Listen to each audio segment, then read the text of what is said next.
Exactly, or at least partially saturated, such that you have some sort of fluid filling the pore space. And when you have partially saturated rocks, the big key is the fluid has to be interconnected. If you just have, spots, if it's such low saturation that you just have disconnected pools of water along the grains, then that will be high resistivity. But there becomes a certain point, just due to the characteristics of water, where the films start to basically provide a connectivity, and then you'll find that the resistivity radically declines as you add just a little bit of water to provide that interconnectivity between the different grains.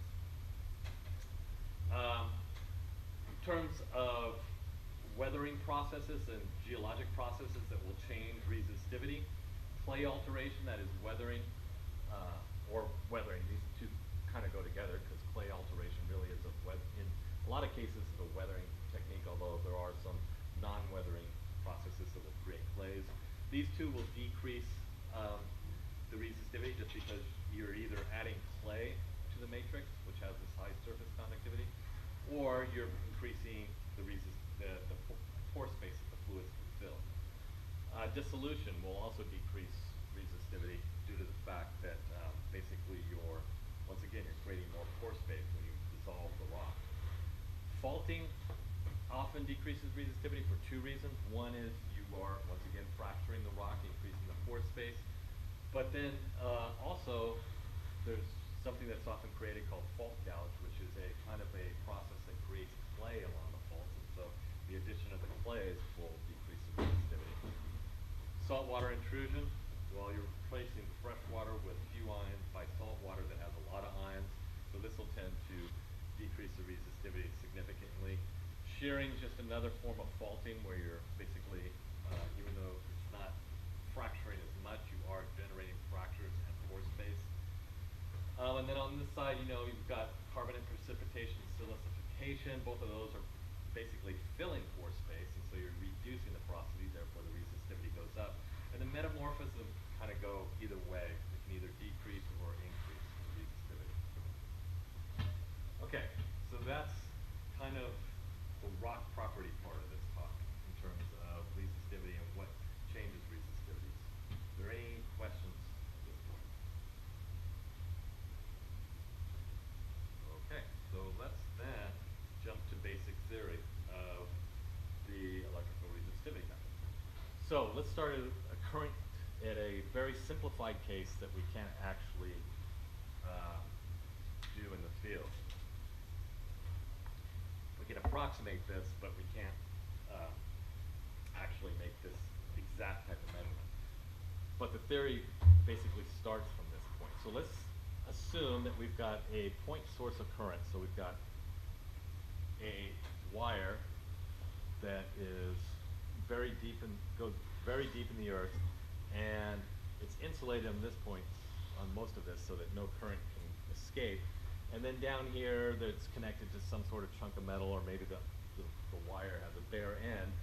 And so we can pump a current into the earth very, very deep below the Earth's surface, so the surface doesn't really affect things.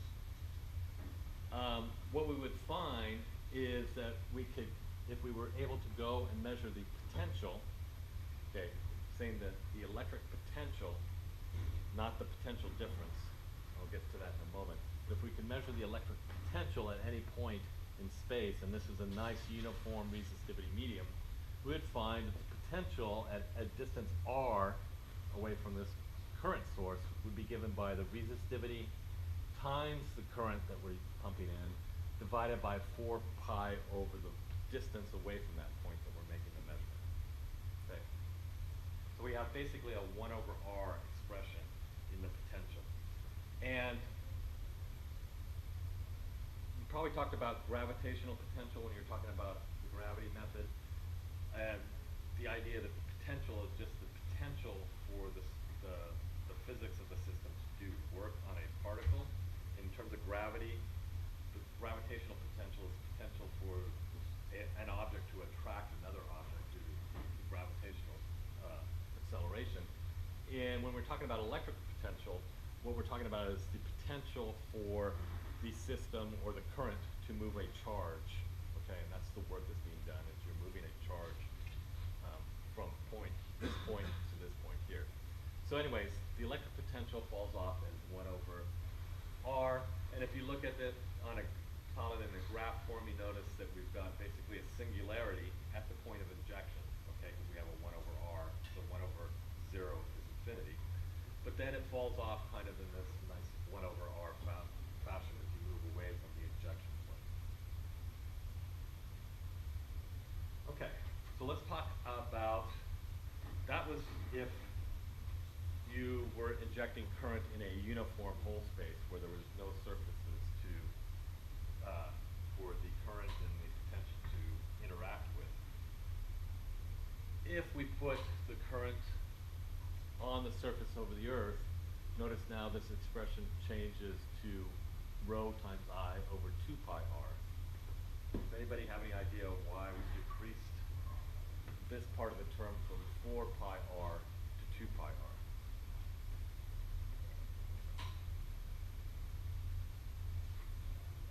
One hint here is there's no current going up into the air, okay?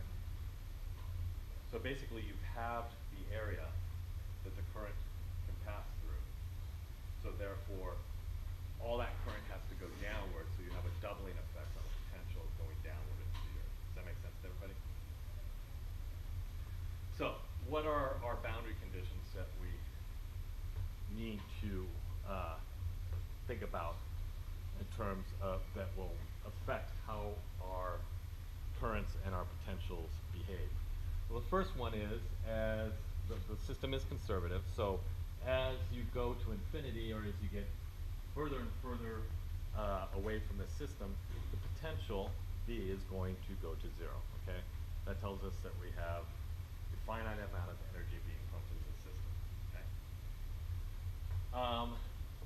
Second boundary condition we need to worry about is the potential V is continuous across any boundary.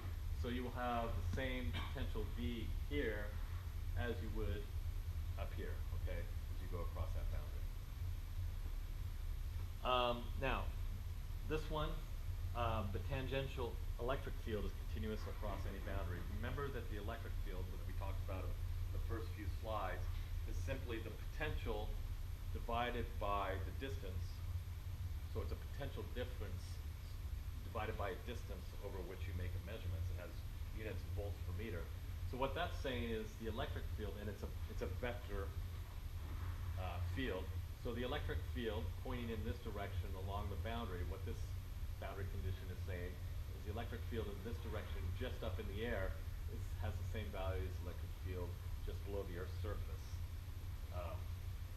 And then the value is continuous across that boundary. Okay, this one is probably one of the most important boundary conditions for the DC resistivity method.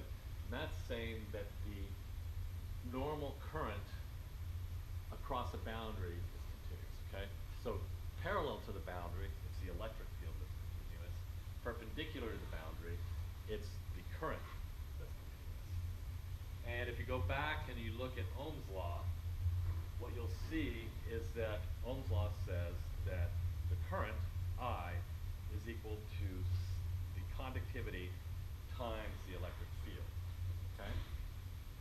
So, what that means, at the Earth's surface, there's no current flowing across this boundary, okay? Why? Because the conductivity of the air is 0, okay? It cannot conduct electric current. It can at very, very high voltages. That's what allows you to see sparks. So you really have to put in a lot of energy to conduct a current in the air. For instance, lightning. A lightning storm has a lot of energy that's released in an instant, but it really has to build up the voltage in order to be able to do that. So in the conditions that we're going to be making these measurements, basically, we can assume the air has 0 conductivity, or its inverse, it has infinite resistivity. Well, because of that, that means there can't be any current flowing up here. So because the normal I, that is the normal current, is continuous across the boundary, that means right at the Earth's surface, inside the Earth, there can't be any vertical current, okay? Which implies that basically all the current right at the Earth's surface has to be flowing parallel to the Earth's surface, okay? And as I mentioned here, this one then leads to no vertical current crossing the air-Earth interface. And also what that means is we can't very easily, in fact, it's nearly impossible at the zero frequencies that we're making these measurements, for us to make resistivity measurements in the air. We have to have some sort of contact with the Earth, so we're measuring the current flowing and the voltages inside the Earth's surface. Okay, so everything I've talked about so far has been for a point source of current and then what I would call a point measurement of the electric potential.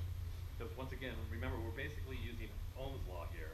So we're pumping a known current into the Earth, and then we're going to make measurements of the potential to deduce what the electrical structure of the Earth is. Because it's really, what we're after is the resistivity of the Earth.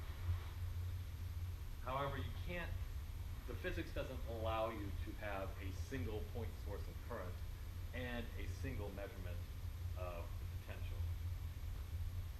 Rather, you have to have a current source and a current sink. That is, you have to close the circuit basically. Okay? So you can only inject a current between two electrodes. You have to have at least two contact points. And also, you can only really measure a